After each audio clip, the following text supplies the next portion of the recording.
Bonjour à toutes et à tous, bienvenue dans le Kick Parade numéro 44. Salut Swan. Salut Erwan, bonjour à toutes et à tous. Et joyeux anniversaire Erwan. Merci beaucoup, merci. Un an de plus vers la tombe. Voilà. Putain, ça commence. Je voulais faire un début joyeux, mais bon, passons. Allez, on passe directement au top 10. Il y a quelques nouveautés. Il y a quelques nouveautés aussi dans le top 10, des trucs assez gros d'ailleurs. 10e place, c'est Artisans of Splendid Vale. Donc on l'a évoqué la semaine dernière, c'est un jeu narratif. Vous déplacerez des meeples sur un livre histoire en fait, avec un design assez, on va dire pastel. C'est fait par des gens assez costauds, il me semble. Oui, bah c'est Nicky Valence qui a notamment œuvré sur toute la gamme des jeux tirés de l'univers de Lovecraft. Il Qui bossait est pas mal pour parti, FFG, hein, c'est ça, Fantasy Flight ouais, Game. tout à fait. Et qui est parti mener son propre chemin et qui propose un jeu beaucoup moins sombre Oui, bah ça que c'est clair. l'univers de Lovecraft. C'est vrai que le changement est radical, mais qui peut être assez intéressant. Bon, après, pour l'instant, il n'y a pas de traduction française annoncée. Non. Il y en aura potentiellement une, mais là, ça demande un tel travail parce que, évidemment, il y a Ouais.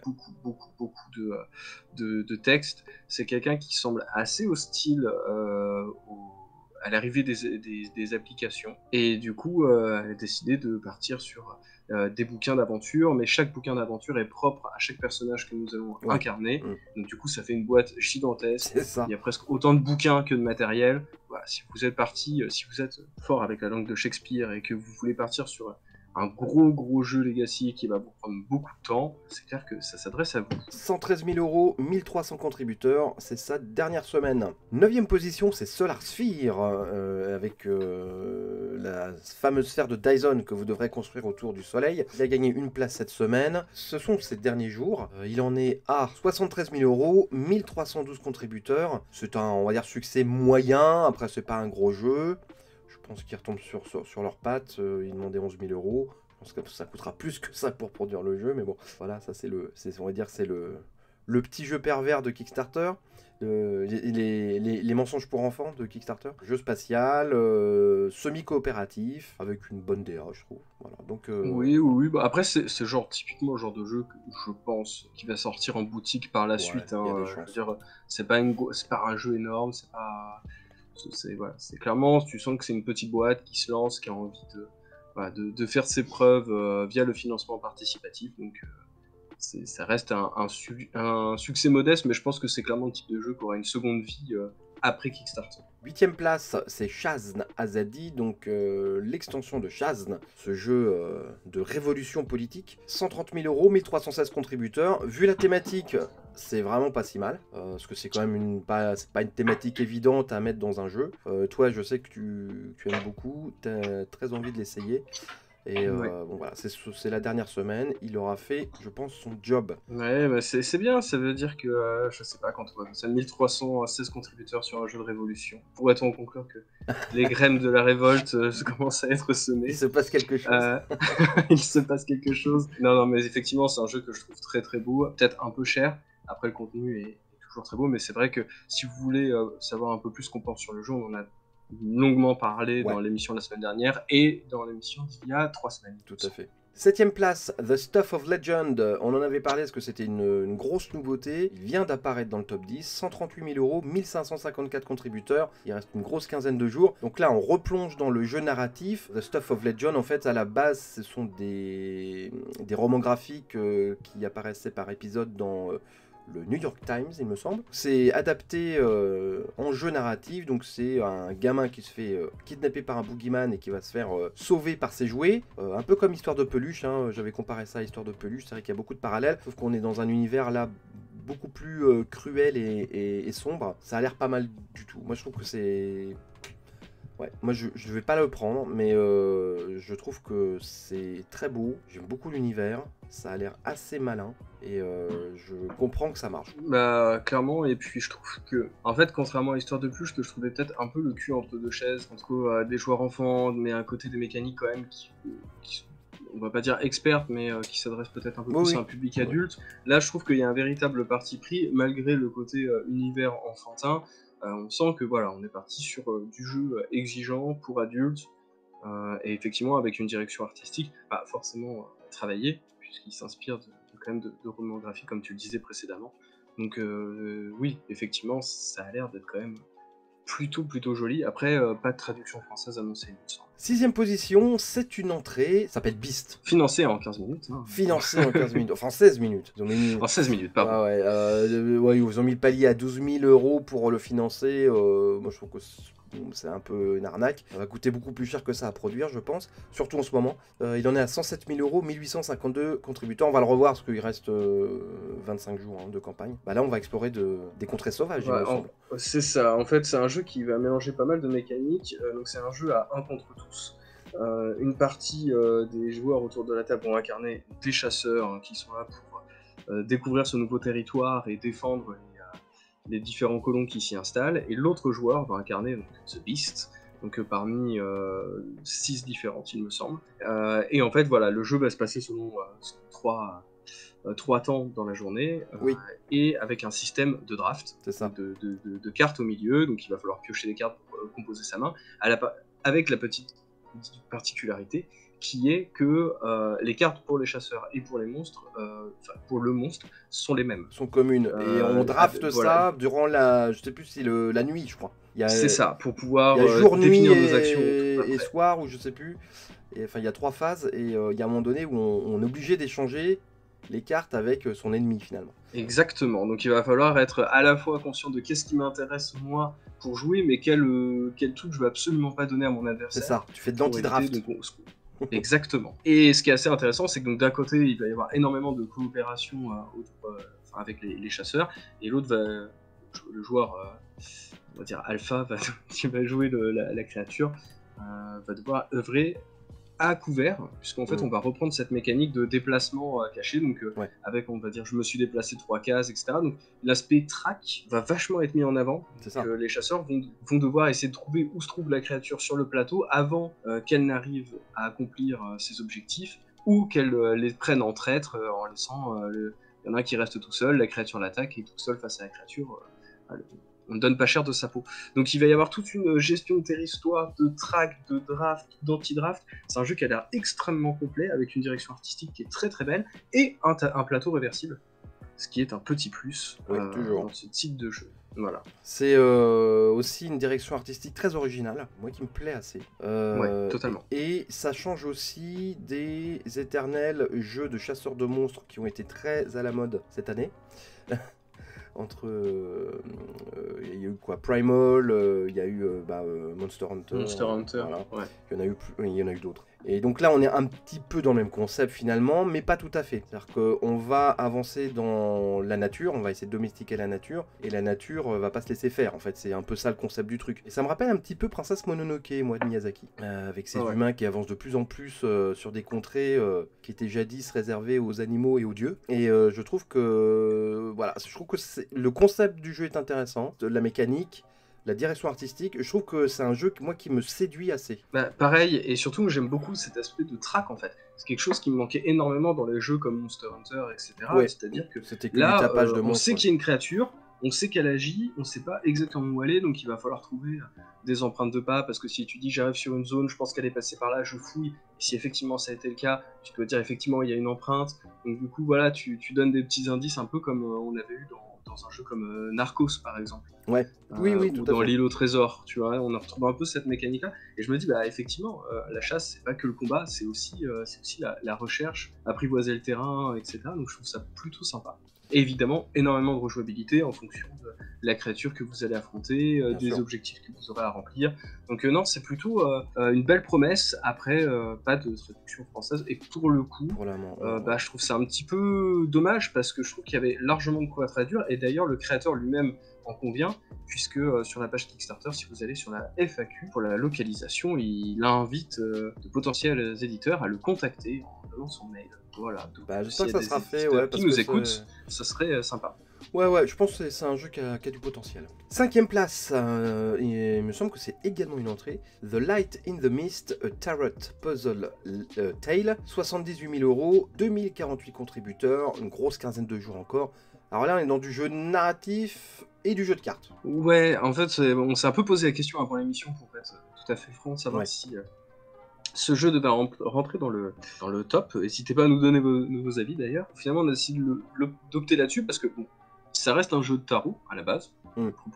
Le jeu tarot est complètement utilisable, mais avec cette possibilité, en fait, voilà, il va falloir explorer différentes zones représentées par ces zones, enfin ces cartes de tarot, avec un côté un peu bac à sable, parce qu'il y a des indices, des cartes format tarot qui vont nous mettre dans des situations par la recherche d'un ami disparu au fond des bois, et il va falloir résoudre une série de puzzles pour réussir à retrouver cette personne. Et effectivement, dès qu'on pense avoir trouvé la solution à un puzzle, on se réfère à un livre d'aventure, et ce livre d'aventure vous donne un texte pour vous dire si vous avez réussi ou pas, quelles opportunités, quels indices ça vous donne pour la suite. Et ce qui est assez intéressant, c'est qu'il y a différentes entrées. Ils insistent vraiment sur le fait que si vous êtes bloqué dans une situation, rien ne vous empêche de retourner en arrière et de revenir plus tard dans cette zone-là. Donc c'est pas genre vous avez échoué à un truc, vous avez perdu, faut ranger le jeu, vous recommencez. Donc après, c'est vrai qu'on peut peut-être commencer à douter de la rejouabilité d'un tel jeu. Après, clairement, je trouve qu'avec le format qu'ils proposent, le style de bouquin narratif, on pourrait tout à fait faire de la rejouabilité avec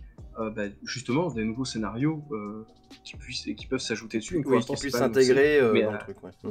c'est ça. Après, il reste qu'un jour, donc on verra ce qu'il en sera dans les jours à venir. Quatrième place, Keep the Heroes Out, et c'est encore une entrée. 145 000 euros, 2628,30 de contributeurs. 15 jours avant la fin de la campagne, ça monte en même temps que je regarde, donc c'est pour ça que je dis ça. On est dans du dungeon crawler choupinou. Hein, voilà, c'est comme ça que je qualifie ce genre de jeu maintenant.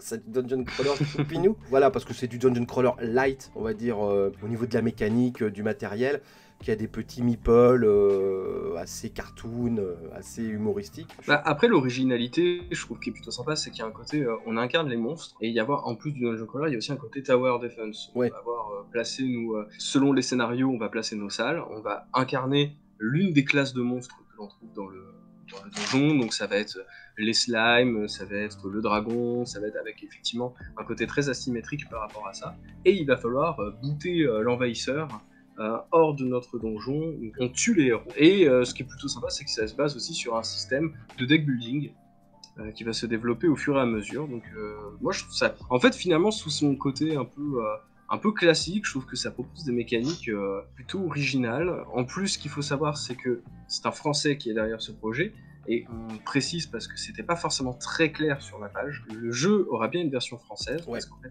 sur les cartes, etc., il y a très peu d'informations. Tout est compris dans le livret de règles, et le livret de règles sera en anglais, mais une traduction via PDF sera proposée en parallèle de la campagne. Donc vous pouvez tout à fait pledger ce jeu-là et récupérer la version PDF des règles par la suite. Ouais, le designer, c'est Louis Bruet.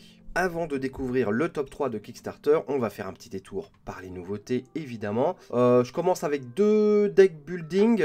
Arcana Résurgence, qui a démarré très faiblement, je suis même pas sûr qu'il va atteindre son financement, mais j'en parle. Donc c'est un deck building dans lequel on va traficoter de la magie, univers contemporain. Deuxième, c'est Lost Empires, donc de Colossal Games, qui est un gros éditeur. Ils avaient déjà essayé de lancer il y a quelques mois, ça n'avait pas marché. Donc là, ils font un deuxième essai, et pour le coup, là, il est financé, il vient de se financer, il en a 16 000 euros. C'est un deck building, encore une fois, de science-fiction. Moi, j'aime beaucoup les designs. Je trouve que c'est de on va dire, du design de SF assez classique, mais c'est très précis, très high-tech, moi ça me parle, et dans lequel vous allez incarner des factions humaines qui vont découvrir d'autres planètes et qui vont essayer de ramener leurs congénères via des portes dimensionnelles. C'est juste un prétexte pour un combat de cartes, donc c'est un jeu à 2 joueurs. Vous allez pouvoir déployer vos cartes, vous avez différentes cartes, donc des troupes, des infrastructures,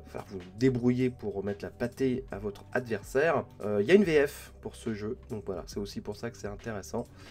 Il n'est pas ultra cher, il est à 25$, 22 euros. Si vous êtes fan de deck building et de SF, je pense que ça a l'air plutôt pas mal.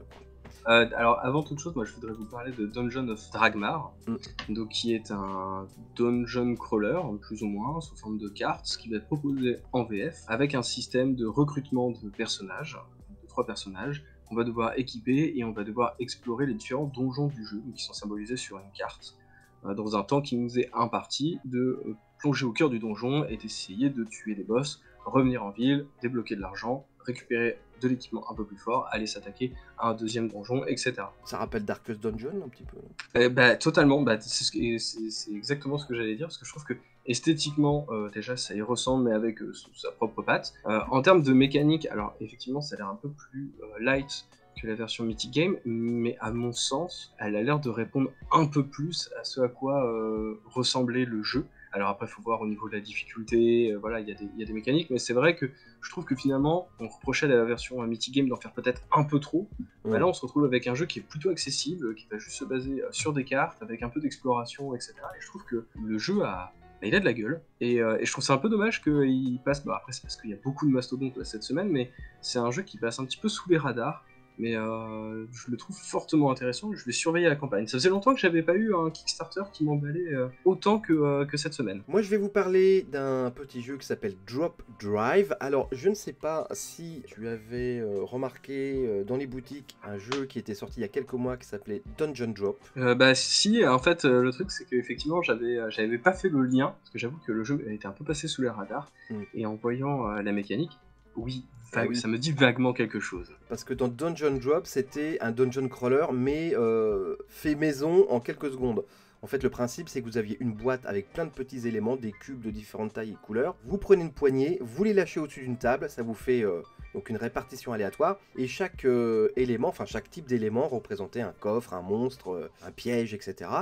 Et vous naviguez. Donc à chaque fois, vous aviez un dungeon crawler un peu symbolique, on va dire, mais à chaque fois différent, forcément. Et là, ils font un peu la même chose, enfin, ils font carrément la même chose avec une version science-fiction. Vous allez lâcher des éléments. Alors là, c'est un peu plus complexe parce que c'est des éléments en plastique, vous avez des gemmes, vous avez des formes un peu bizarroïdes de différentes couleurs. Et ça va faire, évidemment, ça va faire votre galaxie. Donc vous allez avoir ça va se transformer en astéroïdes, planètes, enfin voilà. Et vous allez balader votre petit vaisseau comme ça, explorer votre galaxie, prendre des ressources.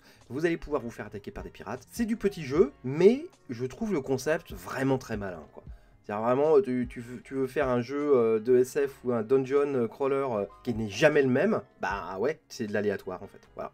Il n'y a pas de tuiles, il n'y a rien, tu as juste une poignée d'éléments au-dessus de la table, ça se met en place en 40 secondes et je trouve ça hyper malin. Ça s'appelle Drop Drive. Et bien moi je vais vous proposer, si vous le voulez bien, de quitter un tout petit peu Kickstarter pour nous rendre sur Game on Tabletop pour vous parler de la traduction française de Sleeping Gods qui vient d'être proposée par Lucky Duck Games. Vous voyez déjà derrière vos claviers en train de me dire oui mais c'est de la précommande, c'est pas un Kickstarter, c'est hors sujet. Alors ça je vous raconterai deux choses. La première chose c'est beaucoup de Kickstarter aujourd'hui sont finalement de la précommande. Et l'autre point intéressant et qui vaut le coup de soulever, c'est que bon, Sleeping Gods est issu d'un Kickstarter qui était proposé par Ryan Locat, qui à l'époque n'était pas traduit. Et ça fait quelques temps que Lucky Duck Games s'attaque un peu comme ça à des jeux avec beaucoup de texte. Donc ils avaient traduit ses précédents jeux, Near on Far, Above and Below, etc. Et puis ensuite ils s'étaient attaqués aussi à la campagne de Too Many Balls. Donc un peu de se placer sur du gros jeu narratif avec une équipe de traducteurs motivés en disant voilà, il y a un public français derrière ça.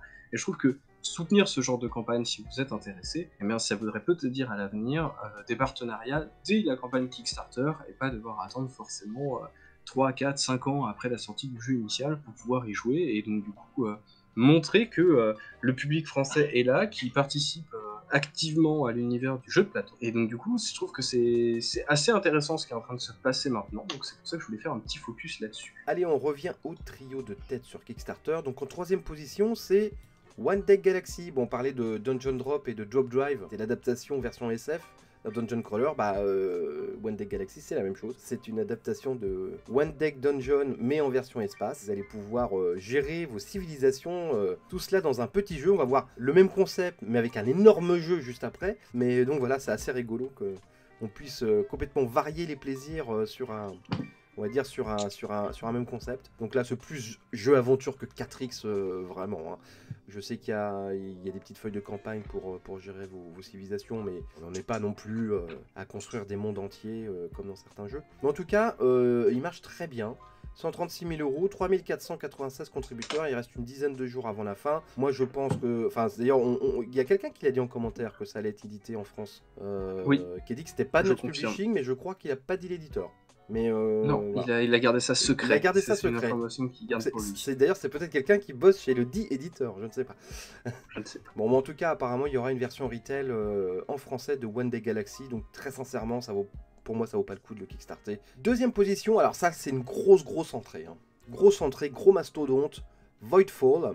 Donc on parlait de 4X spatiaux, bah voilà, en voilà un typique, énorme 4X spatial, où vous allez gérer vos civilisations à travers la galaxie. Il y a une version française, il est sorti il y a moins de 48 heures, il en est déjà à 730 000 euros, presque quasiment 6 000 contributeurs, il reste une quinzaine de jours, donc c'est vraiment du... Voilà, c'est l'assaut de Kickstarter, on va dire un assaut ninja sur Kickstarter assez impressionnant. Bon, faut dire que le jeu a de la tronche. Hein. Le jeu a vraiment beaucoup de tronche. Des tuiles que vous allez mettre petit à petit qui vont représenter les systèmes.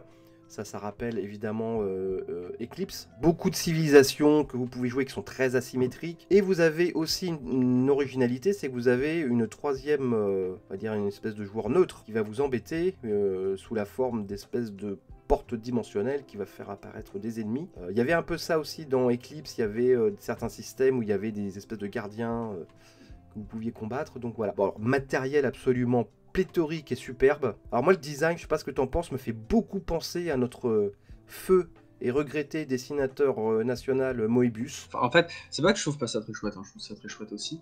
Mais justement, tu citais Eclipse tout à l'heure, et j'ai un peu du mal à voir qu'est-ce que ça propose en plus, en fait. Je trouve qu'aujourd'hui, les 4X spatiales se ressemblent pas mal, en fait. Ouais. Et je vois pas trop quelle est la nouveauté, parce que finalement, voilà, le plateau de joueurs qu'on va customiser avec des victoires et des succès, des technologies qu'on va évoluer, il y a ça dans Eclipse. Les différents systèmes qu'on va développer... voilà, on a ça aussi dans Eclipse. On a ces systèmes de monstres qui apparaissent, donc qui sont un peu moins présents certes, mais il y a aussi ça dans Eclipse. Et donc du coup, bah, j'ai un peu de mal à voir. En gros, effectivement, vous n'avez pas Eclipse, vous cherchez un 4X spatial, celui-ci il est super intéressant. C'est exactement ce que j'allais dire. Moi, je me fais très envie parce que bah, moi, tu me dis 4X et science-fiction, bah, moi je plonge, que j'adore, mais j'ai Eclipse déjà. Donc je vois pas trop l'intérêt de prendre celui-là en fait. Ouais, c'est un petit peu mon regret. Après, effectivement, la DA est sympa. Je la trouve peut-être, c'est peut-être le petit point, je la trouve peut-être un peu plus sympa que celle de Eclipse. Ouais. Ça, je trouve que les plateaux sont un peu plus lisibles, un peu moins de plastique. Ce qui est plutôt sympa. Bon, c'est un peu dommage de ne pas être parti sur un système de couleurs sur les vaisseaux pour le coup, parce que bon, faut pouvoir les distinguer. Après, c'est vrai que c'est un plateau qui est très coloré. J'ai peut-être un petit peu peur de ça aussi. Ça va peut-être être très agressif sur la table, ouais. Voilà, et puis pour nos amis daltoniens, ça va un pas jeu être qui va être... C'est vrai, c'est vous que s'il y a des daltoniens parmi vous, j'aimerais bien savoir effectivement comment vous vivez. On sait qu'il y a des jeux qui essaient d'être abordables par rapport à ce type de difficulté, mais il y en a encore où j'ai pas l'impression que c'est pris en considération, et c'est un peu ce qui me semble ressortir de ce projet-là. Après voilà, c'est pas moche, c'est intéressant, mais j'ai un peu du mal à y voir la valeur ajoutée. Alors la bonne nouvelle, je trouve, c'est que ils ont fait deux sortes de pledge. Vous en avez un à 75 € qui ne comporte aucune figurine, et si vous voulez vraiment le gros jeu costaud avec les figurines, bah vous déboursez 135 €. Ce qui est pour moi un prix assez classique pour un gros 4X avec énormément de matériel. Il y en a énormément. Mais par contre, vous pouvez quasiment pour 2 fois moins d'argent, bah vous contenter du même jeu, mais sans les figurines et sans les ajouts, enfin on va dire un peu customisants. C'est plutôt intéressant qu'on ait le choix en fait. Si vous n'avez pas de 4X, faut vous y pencher. Il y avait aussi, il y a un autre énorme 4X qui était sorti l'année dernière, là, tiré du jeu vidéo, c'est quoi, Stellaris? Ouais. Voilà, c'est pareil, c'était énorme. Je veux dire, si t'as pledgé Stellaris, tu vas pas pledger ça. C'est pas possible. Ça s'adresse aux gens qui aiment le 4X spatial, mais qui n'ont pas encore de 4X spatial. Ou alors vraiment. C'est vrai. Ou aux fétichistes de 4X spatial qui veulent tous les 4X spatiaux dans leur ludothèque. Moi j'aurais été intéressé par ce jeu. Clairement, je fais partie de la cible, mais je vais pas le prendre parce que j'ai Eclipse et Eclipse est un super jeu. Voilà. Je ne sors pas assez déjà, malheureusement, donc je vais pas m'encombrer avec un deuxième énorme 4X que je vais sortir encore moins. Premier sur Kickstarter cette semaine, bah, il n'a pas bougé, c'est Verdant. Donc Verdant, c'est ce jeu où vous allez gérer votre serre, vos plantes vertes, 176 000 €, ce qui n'est pas un chiffre ultra impressionnant, mais 6900 contributeurs. Là, ça commence à bien taper, quoi. Et il reste énormément de jours. Il reste 25 jours, on a dit, c'était une campagne à 40 jours. Je crois que de mémoire. Je crois qu'ils ont fait une erreur. Tu sais, ils ont dû inscrire un chiffre et ils se sont trompés, tu vois. Ils ont mis 40 au lieu de 20. Ou alors ils ont fait la page Kickstarter à moitié bourrée un soir et ils ont mis 4 au lieu de 2, un truc comme ça. Ouais, non, c'est très long. Moi, je crois que de mémoire de Kick Parade, on n'a jamais vu une campagne de 40 jours. Ça veut dire qu'elle s'enracine, cette campagne. Oh, Donc, ok, challenge, toutes les semaines, faut trouver un jeu de mots pourri. Ok, ça y est, Très t'as bien. lancé le C'est challenge, noté. ok, ça marche. C'est noté. Donc voilà, on a tellement parlé de ce jeu, mais on a l'air blasé, hein, mais on en a dit beaucoup de bien de ce jeu. Oui, oui, oui. Après, le jeu est très intéressant, mais c'est vrai que bah, on a un petit peu fait le tour, donc voilà, on vous invite à voir les émissions des 2 semaines précédentes et puis de celles des 2 semaines suivantes. Du coup. Bah, on vous invite aussi à commenter, hein, on va vous passer le relais. Ouais. Commentez si ce jeu vous fait envie, si vous l'avez pledgé, si oui, pourquoi, sinon, pourquoi aussi. Qu'est-ce qui vous plaît pas? T'aimes pas les plantes, mec? T'aimes pas la nature? Donc voilà. Donc en tout cas, ouais, non, c'est un vrai carton. C'est les créateurs enfin une partie des créateurs de Calico, il me semble. Tout à fait. Donc voilà, donc ça avait très très bien marché déjà. Donc ils sont sur leur lancée de jeux zen que tu joues le dimanche après-midi sur ta table familiale. Exactement. Bon, et bien voilà, on a fait le tour de Kickstarter cette semaine. Je trouve qu'il y a des choses assez excitantes, hein, malgré Ouais, tout. une belle semaine, ça faisait Ouais. vraiment longtemps. Entre les petits deck building, les jeux narratifs, le 4X spatial, je trouve qu'il y en a un peu pour tous les goûts, et le dungeon crawler, et il y a des trucs assez cool. Voilà, et moi, encore une fois, je ne vais rien pledger cette semaine parce que je sais que Skyrim arrive enfin fin octobre, et que je pars avec l'équipe de So Many Bits, enfin une partie parce que tu n'es pas du voyage malheureusement, au salon de Essen en Allemagne mi-octobre, et j'ai très très peur pour ma carte bleue. Voilà, donc pour l'instant, je ne pledge rien. Bah écoute, bonne fin de semaine. Bah, merci, et puis salut à toutes et à tous, et encore merci de nous suivre encore de plus en plus nombreux. Allez, ciao!